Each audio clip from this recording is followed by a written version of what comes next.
The Final Furlong Podcast is proudly brought to you by Geoff Banks Bet. Join the excitement and sign up to Geoff Banks Online now to get 10% off any net losses returned as cash after your first month of betting up to £500 at geoffbanks.bet. I was talking to a friend of mine this morning, who's a very, very good punter, very shrewd punter. He was telling me he's barely placed a bet on the flat this season because of what a nightmare. He was saying it's been nightmarish results and that he's glad he's just watching and not betting, because if he was, he'd have done his brains on the two guineas and definitely done his brains on the French guineas as well. And then what happens in the lock-in? Hawkwing 2.0, except it's not Hawkwing and it wasn't expected that audience goes and wins as he does. And it's hard to explain how has that horse improved to the extent that he has. Well done, Rab Havlin. Well done, the Gosden team. But you're scratching your head with that result. We're already talking about the Derby, aren't we? So we have a horse that was absolutely horrible in the Guineas, and now it's favourite to win the Derby. The same as Augusta Rodin last year, was horrible in the Guineas, absolutely horrible, and it went to the Derby and won. And it's just, how can you figure that? Nothing came out of the Derby other than Augusta Rodin last year. So, maybe just the quality is just no longer there. Yeah, well, King of Steel did win a Champion Stakes, to be fair, but that was a whole furore around King of Steel today and Roger Varian and Ammo Racing with the fun. I enjoyed that. That's great. So, I enjoyed those interviews too, and I thought Matt handled it really well. But it's just this, we're back to this again. That he's gone through 3 stable jockeys. He's gone through. John and Thady Gosden were training cryptocurrency for him last year after Michael O'Callaghan the year before. He never ran for the Gosdens, and now he's with Adrian Murray. Like, you're just constantly rotating. Look, he can do whatever he wants, to be fair, but it's just the whole thing's very, very odd. At least last year, if you were keeping the faith with Augusta Rodin, you were being rewarded with some kind of an attractive price. You're now being asked to take 7-4 about a horse who finished third last in the Guineas. Stone last in the go figure. But I believe O'Brien can probably turn the horse around. Another couple of weeks in the sun and a bit of training into him.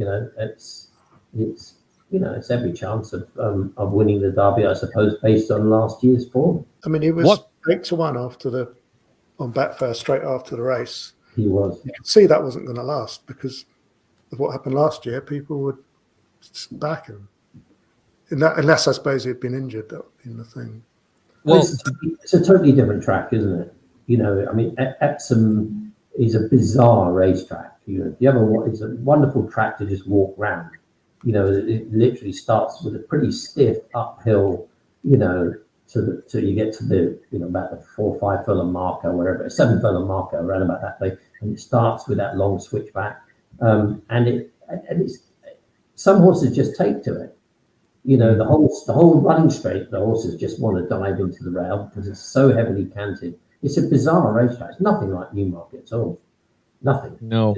Big open galloping track, So it is a bit like sort of Towster against Cheltenham. I remember Kevin Blake ringing me from there years ago saying if he ever got his hands on a top-class racehorse, there's not a hope in hell he'd ever run it at Epsom. Yeah. Even if his trainer was telling him it would win the Derby, he's like, no. He walked to the track and went, no way. Just from before I asked the final question for Chris, which I think I said 20 minutes ago, I'm going to ask him one last question, just to take advantage of your betting heads. The Derby, it's one of my favorite races of the year. It's obviously a race we build up to every year, but Arabian Crown is gone. Ancient Wisdom, I don't think his action would be suited to the track anyway, and he was pretty average on his comeback. Economics, apparently the Haggis team don't really want to send him there. This is basically Ambiente friendly, and that's, with the greatest of respect, James Franshaw, brilliant trainer, but he's never won a British Classic, never won a Derby. So it's all pointing to City of Troy and Los Angeles. And the way Aidan O'Brien is talking about City of Troy, he's not going to have anything to beat, Chris. There's going to be nothing to take him on.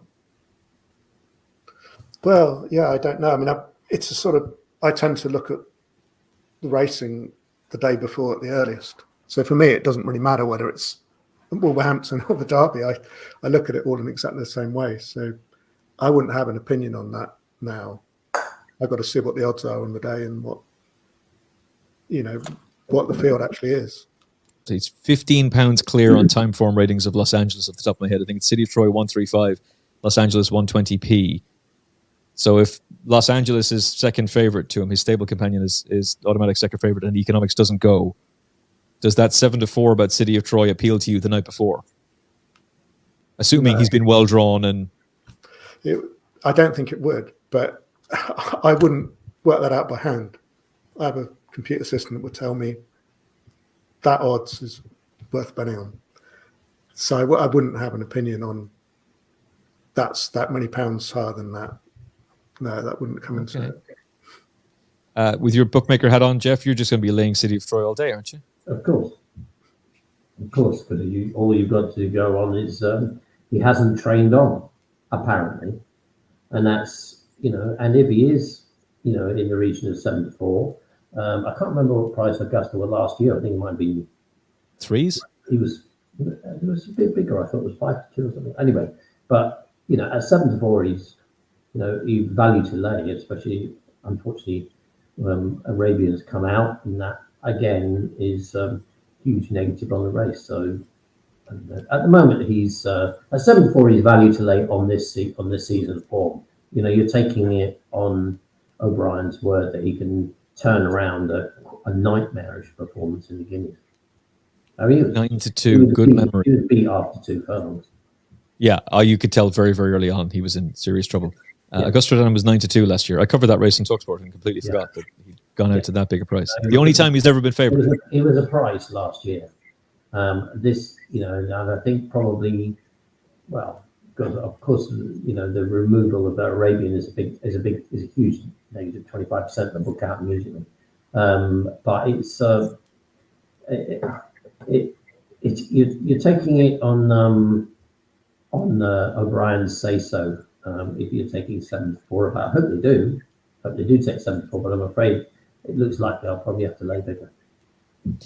Just remember, Johnny Murtagh rode High Chaparral and they beat the better fancied Hawkwing back in 2002 in the Derby. Los Angeles would do City of Troy.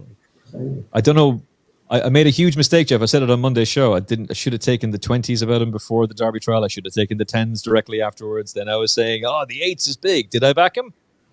No, and now he's 5-1. So I don't know if Geoff Banks Bet's going to be prepared to push out the price for me or do something. We were actually artificially short at the time. I think when he was I remember when he was 5-1, the boys said to me, "Do you want to be 5?" I said, "No, I want to be 4. I just want to be under because I could only see him contracting." And then, of course, with Arabian coming out, it's I think at the moment we don't have any significant liabilities on him right now, which is good because it means I will go into Epsom with a clean slate, which is ideal really. When you're getting laying him at rock bottom now. You'll have him running for you then as well against City of Troy. Well, he won't be running for me. No, if City of Troy wins, I'll be losing a fair amount of money. Okay. I won't be selling the Bentley, but it'll be close. But you'll be cheering on Wayne Lorden as he comes down the outside to do City of Troy. Win the Derby? I'm not sure if he's got the right public schooling to be winning any derbies, but we'll see. He's won a Guineas. He's won in multiple Group 1s. It could very well be Oisin Murphy as well. Who knows? It's big business. These are stallion making races, and you don't get to ride the horse because you're a nice guy. You go for the best person available. But Wayne is a mustard jockey, and he's won multiple Group 1s, so I'd be happy with him. This episode of the Final Furlong Podcast is only possible with your support, listening and watching, and with the support of our sponsors. So give me 60 seconds to tell you about Geoff Banks Bet. Betting on horse racing used to be very simple. It was us, the punter, versus them, the bookmakers, the old enemy. But today, betting with online bookmakers is zero fun. Online betting companies promise you the world, but if you have the nerve and the audacity to place a winning bet, they will make you jump through endless hoops just to access your cash. It is not fair and it's not fun. And betting is supposed to be fun. Geoff Banks is different. He's one of the most recognizable faces in British racing. He's got pitches at racecourses all across the United Kingdom. He is a true horse racing fan. And while Geoff very much promotes responsible betting, he is standing up and fighting back against these insane affordability checks. Affordability checks that will destroy the levy and kill British racing. Sign up to geoffbanks.bet right now. Use our promo code FFP500, and not only will you get access to a bookmaker who values your custom, who is a racing fan, but he'll give you best odds guaranteed on British and Irish racing, and he'll give you 10% cash back on net losses after your first month, up to £500. Gamble responsibly, 18 plus only, begambleaware.org. It's tradition refined with modern tech and unbeatable odds. Use our promo code FFP500 and place your bets now with Geoff Banks Bet.